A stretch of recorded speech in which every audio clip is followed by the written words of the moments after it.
गुरुदेव, जिस प्रकार से हम आपके समीप बैठकर कुछ सीखते हैं, हम लोगों की कामना है कि आप आगे हम लोगों का मान प्रशंसा करते रहें। लेकिन मैं समझता हूं कि हमारी भी ये कर्तव्य बोध है कि हम आगे आने वाली संतति को भी कुछ सिखाते रहें। इस कड़ी में बड़ी विडंबना तब होती है जब हमारे स्थापित, जो हमारे सनातनी परंपरा के या जो शास्त्र के, उनके बीच से कुछ बातें आती हैं।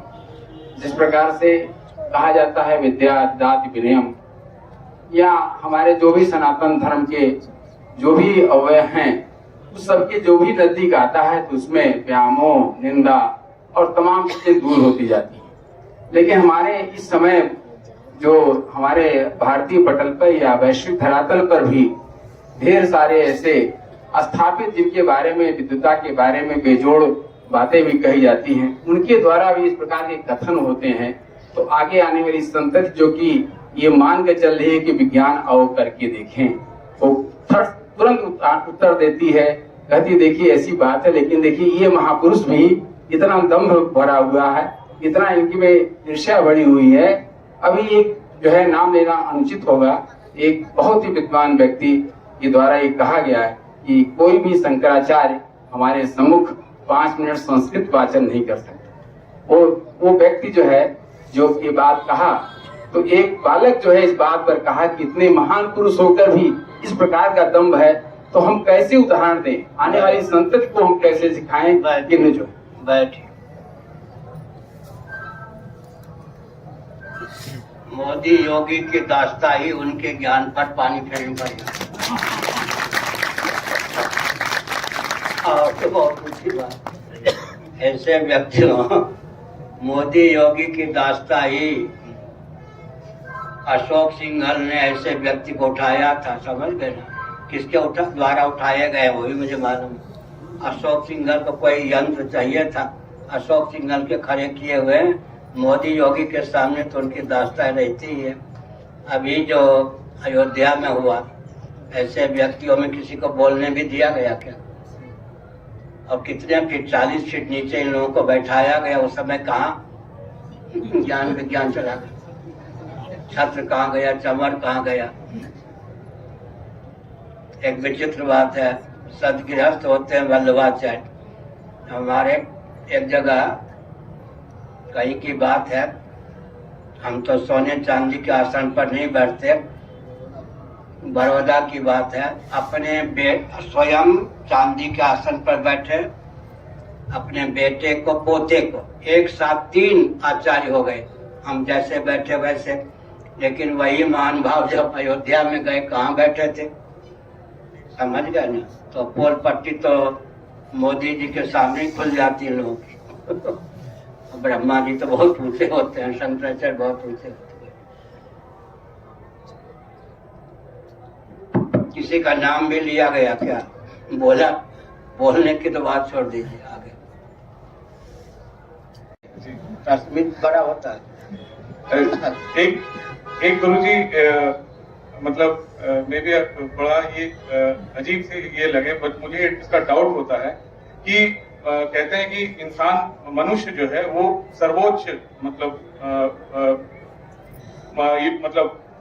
मोस्ट इंटेलेक्चुअल, मतलब पिनिकल ऑफ एवोल्यूशन है। मतलब तो कली काल में इतना पाप हो रहा है, इंसान का मतलब कैसे इतना पॉपुलेशन बढ़ रहा है, क्योंकि मतलब इतना पाप हो रहा है, और क्योंकि मतलब बहुत पुण्य कर्मों के बाद ही इंसान का जन्म मिलता है, तो पॉपुलेशन कैसे इतना बढ़े ही जा रहा है?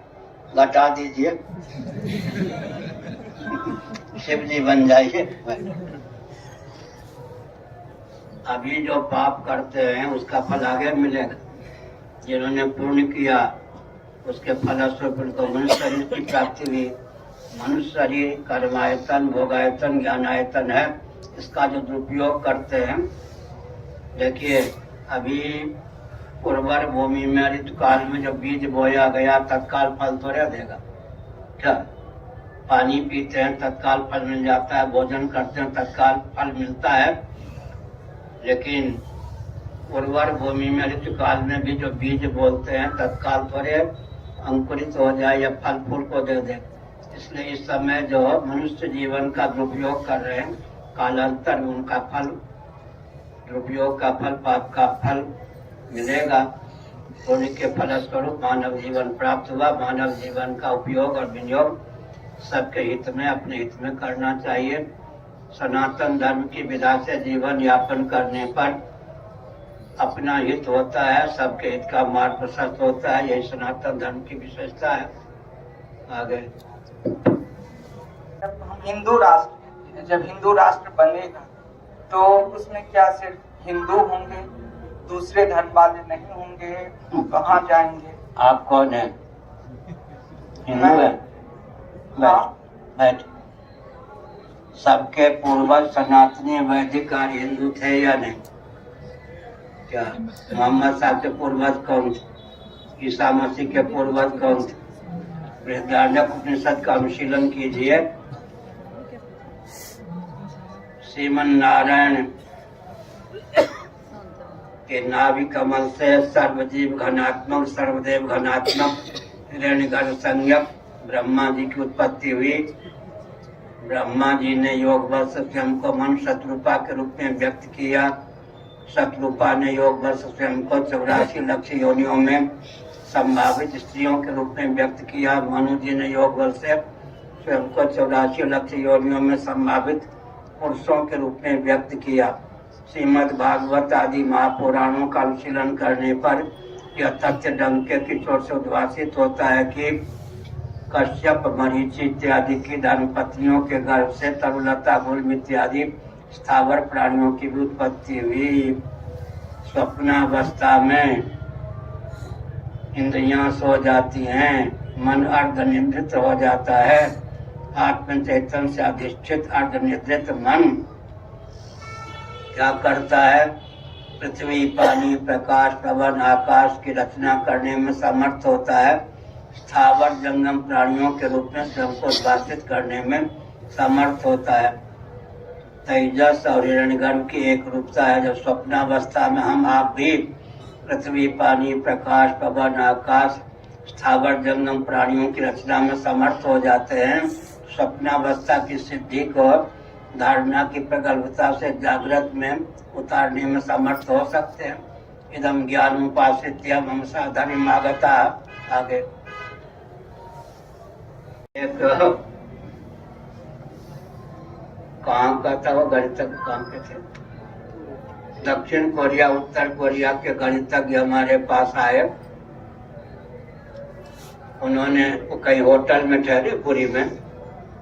उन्होंने कहा कि पहले से हम प्रश्न नहीं बताएंगे, एन मौके पर प्रश्न करेंगे, उत्तर देना होगा शंकराचार्य जी को। उसके बाद उनकी टिप्पणी थी, विश्व में 1% विज्ञान है, यहाँ पर 7% विज्ञान। उनकी टिप्पणी। लेकिन हमको कोई चिंता नहीं है। अगर किसी माली की दृष्टि भी सुगंधित पुष्प पर न जाए तो भी भगवान की शक्ति, प्रकृति की दूती हवा उसके सुगंध को चारों ओर बिखेर देती है। क्योंकि मैं किसी राजनीतिक दल का अनुगमन नहीं करता, इसलिए प्रधानमंत्री आदि सबको मालूम है कि हम लोगों के पास गणित आदि का इतना बड़ा ज्ञान है।